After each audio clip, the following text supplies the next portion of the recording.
بسم الله الرحمن الرحيم. السلام عليكم ورحمة الله وبركاته. ازيكم حبايبي؟ عاملين ايه؟ زي ما انتم شايفين كده معانا مربى وحدات صحيحة، وقطعناها قطع جميلة زي ما انتم شايفينها كده. المقطع بتاع الفراولة وهي كانت في الأول كان جميل جدا جدا، بس ما تصورش معايا. بس وحدات الفراولة يا جماعة واحدة من واحدة فظيعة. قطعتها وحطيت على كل كيلو نص كيلو من السكر، كانوا حوالي 2 كيلو ونص من الفراولة.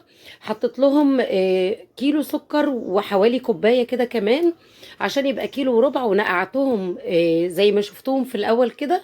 وسبتها حوالي ساعة أو ساعتين على ما خلصت الأكل، وبدأت بقى أعمل فيها.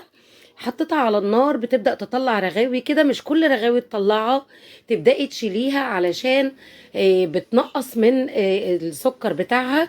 بعد حوالي نص ساعة كده بتبقى دخلت في السوا بقى تمام. وشلتي منها برضو أكبر قدر ممكن من الرغاوي البيضة اللي بتبقى على الوش. حطيت عليها تكة بسيطة كده، اللي هو كيس جيلي الفراولة، بيبقى عامل فيها نكهة الجاهزة، وفي نفس الوقت كمان بيديها قوام، وبيزود القيمة الغذائية بتاعتها. اللي انتوا عارفين ان الجيلي فيه مادة جيلاتينية جميلة ومفيدة للجسم. بدأت بقى تدخل في السوا، وعصرت ليمونة عليها في الآخر كده. هناخد بقى زي ما انتوا شايفين كده جزء منها ونحطه على طبق ابيض كده. لو لما على بعضه على طول كانت لمت قوي بسرعة علشان هي كانت سخنة، سبتها تهدى شوية وعملتها تاني، لقيتها زي ما انتوا شايفين كده ما بتلزقش في بعضيها قوي، بدأت تاخد القوام الحلو بقى بتاعها كده زي ما انتوا شايفين. مش تقيل قوي لدرجة انه ماسك في بعضه، ومش خفيف. هي لما بتهدى بقى وبتبرد بتديكي قوام الجاهزة، مع قطعة جميلة بقى، وطبعا بيور انت اللي عاملاها في البيت وبنظافة، ما فيهاش اي مواد حافظة. المادة الحافظة بتاعتها هي السكر والليمون، مفيش اي مادة حافظة صناعية. بتعملي الحاجات الجميلة دي في البيت. زي ما قلنا كل حاجة بنعملها في البيت. الفراولة أول ما تلاقي نفسك جبتيها ولادك ما كلوهاش وقعدت يوم واتنين في التلاجة، على طول قومي عاملاها مربى فراولة بدل ما تشتريها بالغالي.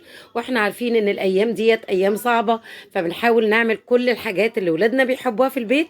تاكليها بقى بالقشطة، تاكليها سادة، تاكليها بعد العشاء او في الفطار. حاجة جميلة جدا، اعمليها لولادك ياخدوها كمان سندوتشات في المدارس. حلوة قوي. جربي بقى وشوفي كده، شايفين القوام، شايفين الطعم. جميلة جدا يا جماعة، والله العظيم كل اللي دقها قال عليها تحفة جدا ومظبوطة جدا. الكيلو عليه نص كيلو من السكر وعصرة ليمونة، وخلاص خلص الموضوع على كده. وجيلي الفراولة اللي احنا حطيناه، وتبدأي بقى في التسوية الصح وتعملي احلى مربى في بيتك لاولادك. تابعونا واعملوا لنا لايك واعملوا لنا شير، واعملوا لنا سبسكرايب على قناتنا على اليوتيوب. زي ما انتم شايفين كده حاجة جميلة جدا بتعمليها بايدك، بتفرحي بالانتاج اللي انت بتعمليه، وبتفرحي بيتك وبتفرحي ولادك. شكرا ليكم، والسلام عليكم ورحمة الله وبركاته.